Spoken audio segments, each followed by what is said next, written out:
देखो अब हम पढ़ेंगे इलेक्ट्रोनेगेटिविटी। ठीक है, अभी हमने इलेक्ट्रोनेगेटिविटी देखा था, अब हम देखेंगे इलेक्ट्रोनेगेटिविटी। देखो इलेक्ट्रोनेगेटिविटी क्या होती है ना, जो भी तुम्हारे एटम होंगे, ठीक है, किसी भी कंपाउंड में कोई भी बॉन्ड बना होगा, तब उसमें एक एटम की जो टेंडेंसी होगी इलेक्ट्रॉन्स को अट्रैक्ट करने की, जब वो बॉन्डेड स्टेट में होते हैं, मतलब वो बॉन्ड बॉन्ड बना रखा होगा जब उन्होंने, तब हम अट्रैक्ट करने की टेंडेंसी होगी, उसको हम बोलेंगे electronegativity. Ability of an atom to attract the electron to itself. और ये क्या होती है, यूनिट लेस क्वांटिटी होती है। इसको हम जैसे वहां पे तुम इलेक्ट्रॉन एनर्जी मेजर करते हो किलो जूल पर मोल, ठीक है, आयोनेशन एनर्जी मेजर करते हो किलो जूल पर मोल, वैसे यहाँ पे इस इलेक्ट्रोनेगेटिविटी की कोई भी यूनिट नहीं होती है। ये क्या होती है, यूनिट लेस क्वांटिटी होती है। तो इसके लिए कोई ऐसा मेथड नहीं होता जिसको हम मेजर कर सकें, ठीक है। तो इसके लिए डिफरेंट डिफरेंट स्केल थी, डिफरेंट डिफरेंट साइंटिस्ट थे, डिफरेंट डिफरेंट उन्होंने स्केल दी। तो वो स्केल हम देखेंगे एक करके, ठीक है। तो there are several scales to measure electronegativity. ठीक है, तो हम पहली स्केल थी मूलिकन स्केल, ठीक है। पहली स्केल क्या थी, मूलिकन स्केल, जो बेस्ड थी किस पे, ionisation energy and electron affinity में, ठीक है। मिलिकन स्केल के अकॉर्डिंग जो तुम्हारी इलेक्ट्रोनेगेटिविटी होगी उसको हमने ऐसे दिखा रखा है, ठीक है, ये सिंबल है उसका इलेक्ट्रोनेगेटिविटी का। और एम एम डिनोट करता है कि मूलिकन की स्केल है। तो उन्होंने बोला कि जो एक्स एम होगा, यहाँ पे जो एम होगा वो होगा I E plus E A by two, मतलब ionisation energy plus electron affinity by two. ठीक है, ये इन्होंने दिया था मूलिकन ने 100 से, ठीक है। एलॉर्ड रोचो थे, उन्होंने उनकी स्केल थी ये, उन्होंने दिया था। तो उनकी जो स्केल थी वो बेस्ड थी किस पे, force of attraction between the nucleus and electron. तो उन्होंने इलेक्ट्रोनेगेटिविटी को फोर्स ऑफ अट्रैक्शन के टर्म में दिखाने की कोशिश की थी। जैसे तुम देखो, तुम्हारा फोर्स ऑफ अट्रैक्शन क्या होता है, के Q1 Q2 by r square. अब यहाँ पे अगर जेड आता है तो k into Z e square by r square. तो ये के क्या होता है, कांस्टेंट होता है, ई तुम्हारा क्या होता है, चार्ज और इलेक्ट्रॉन होता है। तो ये तुम्हारा ये दोनों को मल्टीप्लाई करके क्या आ जाएगा, के इंटू ई स्क्वायर। तो ये मल्टीप्लाई करके इन्होंने कुछ तो यहाँ पे एक कांस्टेंट नंबर ले आया, ठीक है। और ये Z effective upon r square, तो इस तरह से इन्होंने डिफाइन करी थी। तो यहाँ पे इसका सिंबल क्या होगा, यहाँ पे ये साइन, ठीक है, और यहाँ पे ए आर। जहाँ पे यहाँ पे आर क्या होती है, आर होती है covalent radius of the atom, ठीक है। उसके बाद तुम्हारे पाउलिंग स्केल है, ठीक है। तो पाउलिंग स्केल किस पे बेस्ड थी, based on the energy calculation.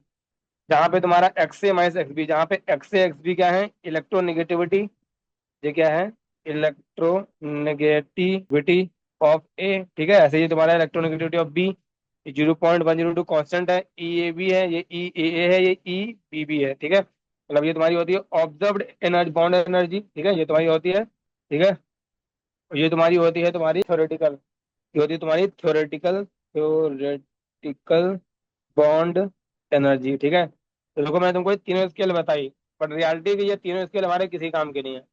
मतलब हमारे जेई सिलेबस में इस पे क्वेश्चन नहीं बनने वाला है, ठीक है। बट तुमको बता दिए कि हाँ ऐसा होता है, फॉर नॉलेज, ठीक है।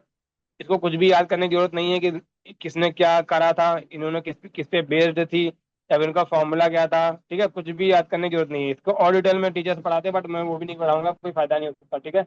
इस पे कभी भी क्वेश्चन नहीं बनेगा, ठीक है, जेई में कभी भी क्वेश्चन इस पे नहीं बनेगा, ठीक है। तो अब क्वेश्चन देखो क्या बनेगा, जो तुम्हारे पाउलिंग स्केल थी ना ये वाली, इसके बेसिस पे एक डाटा दिया है एनसीईआरटी में। एनसीईआरटी में एक डाटा दिया है, पाउलिंग स्केल वाला डाटा है वो, ठीक है। तो वो डाटा इंपॉर्टेंट हमारे लिए है बस, ठीक है। तो अब देखो value of electronegativity on the Pauling scale, ठीक है। तो सबसे ज्यादा फीमेल स्केल कौन सी थी, पाउलिंग स्केल थी। उसके बेसिस पे एनसीईआरटी में डाटा दिया, तो वो डाटा तुमको एग्जैक्ट याद होना चाहिए, ठीक है। अब देखो याद करने की ट्रिक क्या है, देखो सबसे पहले तुम फ्लोरीन है उसको असाइन करते हैं हम 4, फ्लोरीन का असाइन करते हैं 4, ठीक है। तो या तो याद रखो कि फ्लोरीन को असाइन करते हैं 4, या तो यह याद रखो कि लिथियम को असाइन करते हैं हम 1, ठीक है। दोनों में से कोई एक चीज याद कर सकते हो। तुमको बस करना क्या है ना, सब में 0.5 का इंक्रीमेंट करना है, 0.5 इनकी ऐड करते जाओ। तो इसकी होगी 1.5, इसकी 2, इसकी 2.5, इसकी 3, इसकी 3.5, और इसकी 4 हो गई, ठीक है। तो पहले हमने ये लिख ली पीरियड नंबर 2 के लिए। अब हमको लिखनी है इस वाले पीरियड की। तो इस वाले पीरियड को लिखने के लिए दो ट्रिक है। एक तो हम अलोंग द, तुम्हारा पीरियड याद रखो कि हमको क्या करना है, या तो अलोंग द ग्रुप याद रखो हमको क्या करना है। तो अगर हम बात करें इधर से इधर आएंगे, ठीक है, तो हम पहले याद डिक्रीज करेंगे 0.1, फिर डिक्रीज करेंगे, फिर 0.2 ऐड कर दो, फिर डिक्रीज करेंगे 0.3, फिर डिक्रीज करेंगे 0.5, फिर डिक्रीज करेंगे 0.7, फिर डिक्रीज करेंगे 0.9, फिर डिक्रीज करेंगे 1, यहाँ भी डिक्रीज करेंगे 1, ठीक है। यहाँ तो मतलब 0.2 बढ़ाते चले जाओ, फिर बाद में 1 1 डिक्रीज कर दो। तो तुम्हारी यहाँ पे क्या आ जाएगी 0.9, यहाँ पे क्या आ जाएगी 1.2, यहाँ पे क्या आ जाएगी 1.5, ठीक है, यहाँ पे क्या आ जाएगी 1.8, ठीक है, यहाँ पे क्या आ जाएगी 2.1, ठीक है ना। यहाँ पे क्या आ जाएगी 2.5, यहाँ पे क्या आएगी 3। ठीक है, तो या तो ये रखो ऐसे वाला, तो या तो ध्यान से देखो तो यहाँ तुम्हारा ऐड करो 0.3। इसका याद रखो कि यहाँ पे एक डिक्रीज कराना 0.1 का। ठीक है, यहाँ पे ऐड करो देखो 0.3, यहाँ भी ऐड करो 0.3, यहाँ भी ऐड करो 0.3। ठीक है, देखो 1.8, यहाँ भी ऐड करो 0.03, देखो कितना बना 2.1। अब तुमको यहाँ तक 0.3 ऐड करते आना है। ठीक है, और लास्ट में जाके देखो ये यहाँ पे तो 0.22 ऐड करते आए थे, उनको ऐड करते ऐसे लिख दिया था हमने। सिमिलरली तुम्हारे यहाँ पे फिर यहाँ पे चेंज आएगा हल्का सा। यहाँ पे हम कितना ऐड करेंगे, यहाँ देखो 3.5 है, यहाँ देखो कितना है 2.5, यहाँ देखो 2.1 है, हम कितना ऐड करेंगे 0.4, यहाँ कितना ऐड करेंगे 0.5। ठीक है, तो यहाँ 0.3 ऐड करते आना है, फिर जीरो लास्ट में 0.4 0.5 ऐड करना है। तो ये तुम दो तरीके हैं तुम्हारा, चाहे तुम ऐसे याद रखो। ठीक है, तो एक कोई तरीका बना लेना कैसे तुमको याद रखना है। ये हो गया तुम्हारा इसके डाटा। हाइड्रोजन का याद कर लो 2.2 होता है। हाइड्रोजन की इलेक्ट्रोनेगेटिविटी तुम्हारे कार्बन से लेस होती है, बोरॉन के आसपास होती है। ठीक है, अब देखो ये तुम्हारे ये भी यहाँ पे डाटा दिया हुआ है। ठीक है, ये तुम्हारा डाटा एनसीईआरटी में यहाँ पे भी दिया है, तो जो 0.9 होता है। ठीक है, उसके बाद तुम्हारा 0.8 होता है, 0.1 और घटा दो। ठीक है, उसके बाद इन दोनों का सेम रहता है, और फिर 0.1 फिर हटा दो।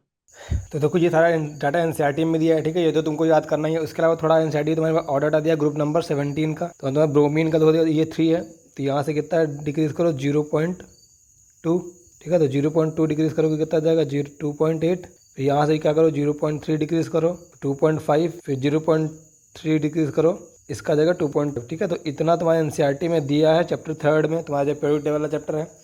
तो इतना तो तुमको कंपलसरी डाटा एग्जैक्ट याद रखना है। तो इतना तो तुमको कंपलसरी याद रखना है। उसके अलावा देखो यहाँ इस अगले पीरियड ग्रुप नंबर 2 की बात करें, अगर ग्रुप नंबर 2 की बात करें तो डाउन द ग्रुप क्या करेगा, इलेक्ट्रोनेगेटिविटी डिक्रीजेस, याद रखना है। उसके बाद अगर देखें ग्रुप नंबर 13, तो ग्रुप नंबर 13 का तुमको पता है कि डी एन एफ ब्लॉक का इन्वॉल्वमेंट आएगा। अब डी एन एफ ब्लॉक का इन्वॉल्वमेंट आएगा नहीं, फिर से कुछ ना कुछ तो गड़बड़ होगा। तो due to the d n f की पोस्ट हील्डिंग क्या होता है, डी एन एफ की पोस्ट हील्डिंग वजह से क्या होता है, जेड इफेक्टिव तुम्हारा बढ़ता है अच्छा खासा। ठीक है, वैसे बी इंक्रीज होता है बट उससे ज़्यादा इंक्रीज होगा जब डी का आएगा, जब एफ का आएगा और ज़्यादा जेड इफेक्टिव बढ़ेगा। ठीक है, तो एल्युमिनियम के बाद जो गैलियम आता है, ठीक है, गैलियम से पहले क्या आता है तुम्हारा, क्या आता है जेड इफेक्टिव बढ़ता है ज़्यादा, क्योंकि ड्यू टू यहाँ पे डी होता है तुम्हारा पहले। ठीक है, यहाँ पे तुम्हारा क्या होता है कैल्शियम, इसके बाद डी ब्लॉक होता है तब गैलियम आता है। तो यहाँ पे इलेक्ट्रोनेगेटिविटी तुम्हारा है कि जैसे गैलियम है, ठीक है, तो गैलियम के लिए तुम्हारा इलेक्ट्रोनेगेटिविटी हो जाता है, तो ये 1.5 है। ठीक है, उसके बढ़ेगा कितना बढ़ेगा 0.1 बढ़ा दो। ठीक है, तो 1.6 हो जाएगा। बोरॉन एल्यूमिनियम गैलियम इंडियम 1.7 कर दो, थैलियम 1.8। ठीक है, तो ये डाटा तुम नहीं भी याद करोगे कोई दिक्कत नहीं। बाकी तुम्हारा डाटा एनसीईआरटी क्लास 11 में जो पी ब्लॉक है ग्रुप नंबर 13 ग्रुप नंबर 14, वहाँ पे एक टेबल बनी हुई है, वहाँ पे प्रॉपर ये डाटा लिखा हुआ था, तुम वहाँ पे इसे देख भी सकते हो। ठीक है, तो तुमको यहाँ से क्या पता चल रहा है, यहाँ से तुमको क्या पता चल रहा है कि यहाँ तक तुम्हारा डाउन डिक्रीज हुआ, उसके बाद क्या कर रहा है यहाँ से इलेक्ट्रोनेगेटिविटी क्या हुआ इंक्रीज हुआ। यानी अगर इसका ऑर्डर लिखा जाए तो क्या होगा, सबसे ज़्यादा इलेक्ट्रोनेगेटिव बोरॉन। ठीक है, तो लास्ट वाला टेल्यूरियम आएगा, उसके बाद देन तुम्हारा उल्टा कर दो पूरा ऑर्डर। ठीक है, indium then gallium then aluminium, तो ये इलेक्ट्रोनेगेटिविटी का ऑर्डर हो जाएगा। ठीक है, तो यहाँ पे क्या होगा, तो यहाँ पे तुम्हारा डी आ रहा होगा। ठीक है, यहाँ पे तुम्हारा डी आ रहा होगा, यहाँ पे एफ आ रहा होगा, तो इसलिए बढ़ा। अब जब जाएंगे ग्रुप नंबर 14 में, तो यहाँ पे क्या होगा तुम्हारा पहले 1.8 है, तो उसके आगे बाद देखो क्या होता है तुम्हारा ये जो हमारा जो भी तुम्हारा सिलिकॉन है, जर्मेनियम होता है। ठीक है, जर्मेनियम होता है, स्टीन होता है, लेड होता है। तो इनका जो डाटा होता है 1.8 इसका है ना, इसका भी 1.8 ही रहता है, क्योंकि यहाँ मतलब क्या होना चाहिए इलेक्ट्रॉन नेगेटिविटी का डिक्रीज होना चाहिए था। बट क्या होता है due to poor shielding Z effective ज़्यादा बढ़ता है। अब जेड इफेक्टिव ज़्यादा तो बड़ा, बट यहाँ पे इसमें ज़्यादा इफेक्ट देखने को मिलेगा उसका। फिर जैसे जैसे इधर जाते हैं क्या होता है इफेक्ट कम हो जाता है, क्योंकि पी की ऑर्बिटल्स आ जाती हैं, और पी में क्या होता है शील्ड अच्छी होती है। तो यहाँ पे क्या हुआ इसका इंक्रीज देखने को मिला था, अब यहाँ पे इंक्रीज ना होकर यहाँ क्या हो जाएगा इक्वल हो जाएगा, तो ये 1.8 आ जाता है, ये भी 1.8 आ जाता है। ठीक है, तो यहाँ तो तुम्हारा डी था, यहाँ तो तुम्हारा डी था, तो डी वाला क्या होगा इक्वलाइज हो गया। अब क्या हुआ पहले यहाँ पे क्या था, यहाँ पे क्या था डी वाला तुम्हारा बढ़ रहा था डी की वजह से, अब यहाँ पे डी ने क्या किया, डी ने क्या किया इसको इक्वल कर दिया इफेक्ट की वजह से। अब यहाँ पे तो डी तक था, अब यहाँ पे क्या आएगा लेड में आएगा एफ का इफेक्ट आएगा। तो एफ का इफेक्ट क्या था ज़्यादा दूर तक जाता है, क्योंकि एफ की और ज़्यादा पोस्ट शील्डिंग होती है, तो यहाँ पे क्या होगा बढ़ जाएगा। ठीक है, तो यहाँ तक तुम्हारा इनका सेम रहेगा, यहाँ पे तुम्हारा फिर से बढ़ जाएगा। ठीक है, अगर इसका ऑर्डर लिखना हो तो क्या लिखोगे सबसे ज़्यादा कार्बन का। ठीक है, देन तुम्हारा लेड का, देन तुम्हारा जर्मेनियम, एसन और सिलिकॉन, इनका सबका क्या होता है सिमिलर होता है। ठीक है, उसकी बात करें अगर अगले ग्रुप की, ठीक है। तो तुम्हारा नाइट्रोजन वाला, तो दो नाइट्रोजन वाला है तो तुम्हारा क्या होना चाहिए, पी वाला ऑर्बिटल आ गई तो पोस्ट शील्डिंग, उसकी अच्छी शील्डिंग होती है तो तुम्हारा डी वाला इफेक्ट इक्वलाइज हो गया। तो अब क्या करेगा, डिक्रीज करेगा। अब यहाँ पे क्या करेगा, डिक्रीज करेगा, क्योंकि ये तो इक्वलाइज हो गया इफेक्ट। ठीक है।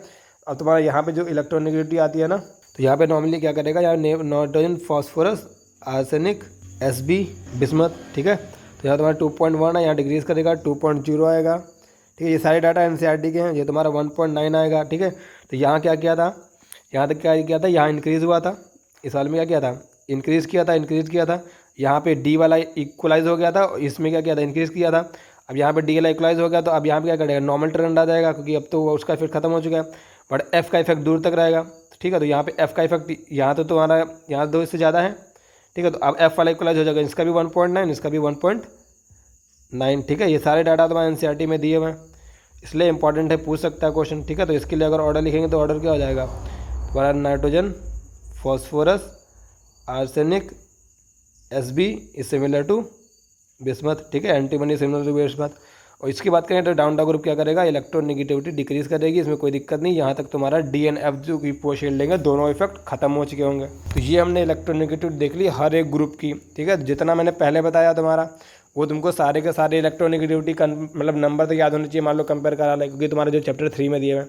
बाकी जो मैंने इलेक्ट्रोनेगेटिविटी की वाली बताई वो सारी भी तुम्हारी एनसीईआरटी में दी हैं। बट तुम्हारे जो चैप्टर्स है लाइक पी ब्लॉक जब पढ़ोगे, जहाँ पे 13 ग्रुप है वहाँ पे 13 का दिया हुआ है, 14 ग्रुप है 14 ग्रुप की टेबल बनी है, 15 का 15 की ग्रुप टेबल बनी है। ठीक है। तो उस टेबल में इलेक्ट्रोनेगेटिविटी का डाटा लिखा है, तो वही सब तुमको मैंने डाटा बता दिया। ये डाटा बहुत इंपॉर्टेंट है। ठीक है। तो तुमको ये आगे वाला ये वाला डाटा याद नहीं होना चाहिए, कोई जरूरी नहीं इसको याद नहीं करना है, बट तुमको ट्रेंड पता होना चाहिए। ठीक है। तो यहाँ पे तुम्हारा पहले डिक्रीज़ किया था, देन तुम्हारा क्या किया, इंक्रीज़ कर गया। ठीक है। यहाँ पे तुम्हारा क्या हुआ, इक्वलाइज हो गया, यहाँ पे बढ़ेगा क्योंकि तुम्हारा एफ का इफेक्ट दूर तक रहेगा। और यहाँ पे क्या हुआ, यहाँ पे इक्वलाइज हो गया, यहाँ पे घट जाएगा क्योंकि यहाँ तक इक्वलाइज हो चुका था। ठीक है। तो इस तरह से तुम इलेक्ट्रोनेगेटिविटी का ट्रेंड हर एक ग्रुप में याद रख सकते हो। ठीक है। इतना क्लियर है। तो इतना डाटा तुम्हारी एनसीईआरटी में गिवन है, इतना डाटा तुम्हारी एनसीईआरटी में गिवन है, तो तुमको ये पूरी टेबल अच्छे से याद होनी चाहिए, इतना डाटा तुमको डाटा होना चाहिए। ठीक है। ये पूरी टेबल तुमको बनानी आनी चाहिए, समझे। अब देखो अगर बात करें पीरियोडिक ट्रेंड की, तो इन पीरियड क्या होगा, इन पीरियड क्या होगा, जेड इफेक्टिव क्या करता है, जेड इफेक्टिव इंक्रीज करता है, जेड इफेक्टिव इंक्रीज करता है, मतलब force of attraction on the outermost electron क्या करता है, इंक्रीज करता है। Force on the outermost electron अगर इंक्रीज करेगा, यानी उसकी टेंडेंसी होगी इलेक्ट्रॉन्स को पकड़ने की, वो क्या करेगा, इंक्रीज करेगा। यानी वो चाहेगा कि इलेक्ट्रॉन को ले ले, वो पकड़ के रख पा रहा है ना, इसलिए ले लेगा। यानी तुम्हारे अलॉन्ग द पीरियड जाएंगे तो इलेक्ट्रोनेगेटिविटी क्या करेगी, बढ़ेगी। इलेक्ट्रोनेगेटिविटी क्या करेगी, बढ़ेगी। अगर ग्रुप की बात करें तो इन द ग्रुप क्या होगा, डाउन द ग्रुप जाएंगे। ठीक है। तो तुम्हारा क्या होगा, साइज क्या करेगा, बढ़ेगा। जेड इफेक्टिव क्या करता है, वो भी बढ़ता है। ठीक है। बट जेड इफेक्टिव कम बढ़ता है कंपेयर टू साइज, इसीलिए तुम्हारा नेट फोर्स ऑफ अट्रैक्शन क्या करता है, डिक्रीज करता है। अब फोर्स ऑफ अट्रैक्शन डिक्रीज करेगा मतलब वो जो एटम होगा वो नहीं चाहेगा इलेक्ट्रॉन को लेना। ठीक है। तो यानी इलेक्ट्रोनेगेटिविटी क्या करेगी, डिक्रीज करेगी। ठीक है। यानी along the period electronegativity increase करेगी और अलॉन्ग द ग्रुप इलेक्ट्रोनेगेटिविटी क्या करेगी, डिक्रीज करेगी। अब देखो फिर से अगर बात तुम्हारा एस और पी में, तो तुम्हारा नॉर्मल ये ट्रेंड हो गया। ठीक है।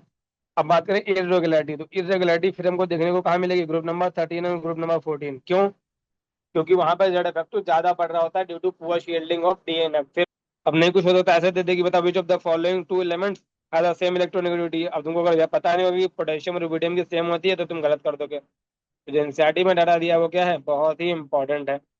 अब आते हैं फैक्टर्स अफेक्टिंग इलेक्ट्रोनेगेटिविटी। ठीक है। तो इलेक्ट्रोनेगेटिविटी का ट्रेंड मतलब बहुत अच्छे होते हैं, बहुत ज्यादा एक्सेप्शन नहीं होते हैं। ठीक है। तो अब कौन कौन से फैक्टर्स होंगे, तो फैक्टर तुम्हारा पहला कौन होगा, जो अभी तक हम करते हैं, जेड इफेक्टिव, जो हमने भी अलॉन्ग द पीरियड देखा कि जेड इफेक्टिव बढ़ेगा, जेड इफेक्टिव बढ़ेगा तो फोर्स ऑफ अट्रैक्शन बढ़ेगा, इसीलिए इलेक्ट्रोनेगेटिविटी क्या करेगी, बढ़ेगी।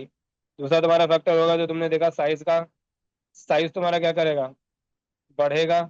साइज बढ़ेगा तो तुम्हारा फोर्स ऑफ अट्रैक्शन घटेगा, और फोर्स ऑफ अट्रैक्शन घटेगा तो इलेक्ट्रोनेगेटिविटी क्या करेगी, डिक्रीज करेगी। तो ये नॉर्मल दो फैक्टर हो गए पहले। ठीक है।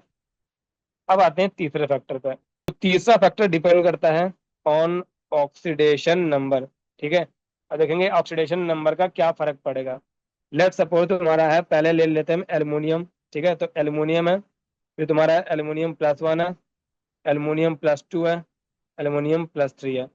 अब बात है ना किसकी इलेक्ट्रोनेगेटिविटी ज्यादा होगी, तो इलेक्ट्रोनेगेटिविटी किस पे डिपेंड करेगी, यहाँ पे तुम्हारी सारे एलिमेंट सेम है। अब एल्यूमिनियम अगर एलिमेंट सेम है तो सबका क्या होगा, ठीक है, जेड तुम्हारा क्या है, सेम है। बट तुम्हारा डिफरेंट क्या है, इसमें तुम्हारे कितने इलेक्ट्रॉन्स होंगे 13, इसमें कितने होंगे 12, इसमें कितने होंगे 11, इसमें कितने होंगे 10।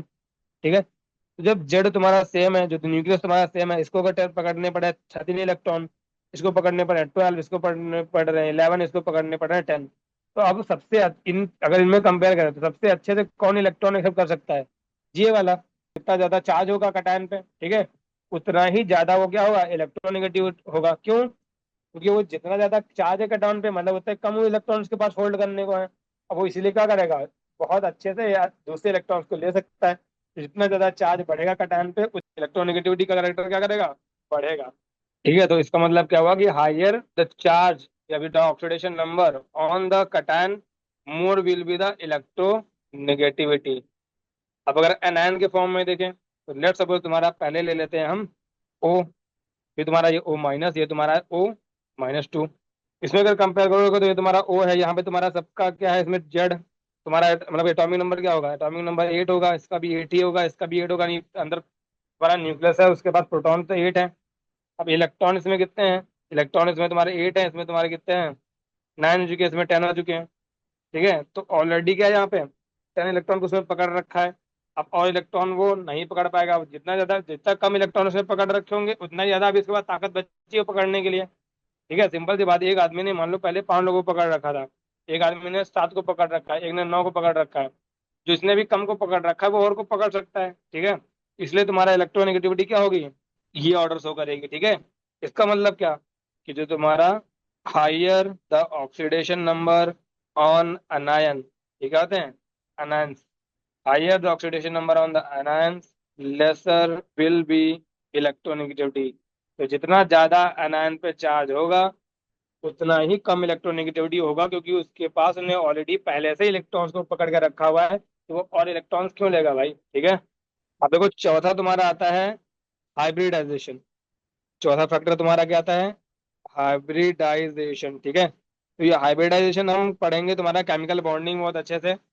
बट अभी तुमको यहाँ पे इलेक्ट्रोनेगेटिविटी का रिलेशन होता है उससे, इसलिए तुमको बता रहा हूँ, वहां पे हम फिर एक बार तुमको बता देंगे। ठीक है, तो क्या होता है ना, ये तुम्हारा कार्बन होता है ना, वो कार्बन तुम्हारा मल्टीपल कंपाउंड बनाता है। ठीक है, तो उसकी एक हाइब्रिडाइजेशन होती है। ठीक है, जैसे तुम्हारा कार्बन जब CH3 होता है, ठीक है, यहाँ पे कार्बन की हाइब्रिडेशन होती है sp3। जो तुम्हारा ये CH2 डबल बॉन्ड CH2 होता है, तब हाइब्रिडेशन होती है तुम्हारी sp2। जब कार्बन और हाइड्रोजन के बीच में जब ट्रिपल बॉन्ड होता है उस तब हाइब्रिडेशन होती है sp। ठीक है, अभी ये कैसे होता है ये हम देखेंगे केमिकल बॉन्डिंग में, तभी इसकी चिंता नहीं करनी, बस समझ लो। ठीक है, ये sp3 होता है, ये sp2 होता है, ये sp होता है। ठीक है ना, तो क्या होता है ना कि इसमें अगर देखा जाए कि अगर पूछा जाए तुमसे इसमें एस का परसेंटेज करेक्टर कितना है, यहाँ पे एस परसेंटेज कितना है, तो अगर एस 1 है, ठीक है, तो पी कितना है 3 है। ठीक है, यानी कि परसेंटेज ऑफ एस पूछा जाए कितना है 25%। अगर यहाँ पूछा जाए परसेंटेज ऑफ एस कितना है, तो अगर यहाँ पे 1 है तो ये 2 है, अगर ये 1 है तो 2, यानी कितना है यहाँ पे 33% अप्रॉक्स। ठीक है, एग्जैक्ट लिखना होगा 33.33। ठीक है, यहाँ पे देखा जाए तो परसेंटेज करेक्टर कितना है, तो 1:1 है, यानी परसेंटेज करेक्टर कितना है 50%। यानी अगर पूछा जाए ना एस का परसेंटेज कितना है, ठीक है, यहाँ 25 है, यहाँ 33 है, 50 है। ठीक है ना, तो क्या होता है ना, जो तुम्हारी एस का परसेंटेज करेक्टर जितना ज्यादा होता है, ठीक है, इंक्रीज करता है, तो इलेक्ट्रोनेगेटिविटी इंक्रीज करती है। अब बात करें ऐसा क्यों होता है, अगर एस परसेंटेज करेक्टर ज्यादा है तो एस क्या होती है, एस तुम्हारा क्या होता है, न्यूक्लियस के पास होता है। एस को तुम्हारा क्या होता है, न्यूक्लियस के पास होता है। यानी तुम्हारे जो इसके इलेक्ट्रॉन्स होंगे जब न्यूक्लियस के जितना ज्यादा पास होता है उतना ज्यादा क्या होता है, फोर्स लगा रहा होता है। तो जितना ज्यादा फोर्स लगा रहा होगा इतना ही इजिली क्या कर सकता है वो, और इलेक्ट्रॉन्स को एक्सेप्ट कर सकता है। तो जिस वाली ऑर्बिटल का, ठीक है, या जिस वाले एलिमेंट का या जिस वाले एटम का में परसेंटेज करेक्टर ज्यादा होगा, मतलब जो उसके इलेक्ट्रॉन्स होंगे न्यूक्लियस के उतना ही क्लोज होंगे। मतलब ये भी तुम्हारा कार्बन है, ये भी तुम्हारा कार्बन है, ये भी तुम्हारा कार्बन है, बट ये तुम्हारा sp3 है, ये तुम्हारा sp2 है, ये तुम्हारा sp है। इसमें जो इलेक्ट्रॉन्स होंगे, ठीक है, वो क्या होंगे, जो न्यूक्लियस के बहुत ही क्लोज होंगे।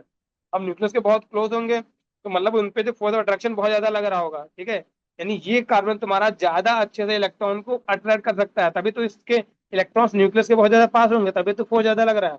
इसका मतलब तुम्हारी electronegativity of sp is greater than electronegativity of sp2 is greater than electronegativity of sp3, ठीक है। तो ये हाइब्रिडाइजेशन का इफेक्ट है ऑन द इलेक्ट्रॉन नेगेटिविटी, ठीक है। तो इसको हम दोबारा फिर से आएंगे जब केमिकल बॉन्डिंग में फिर से पढ़ेंगे, तो अभी तुमको बस यहाँ पे मैंने आइडिया दे दिया क्योंकि इलेक्ट्रॉन नेगेटिविटी का यूज होता है।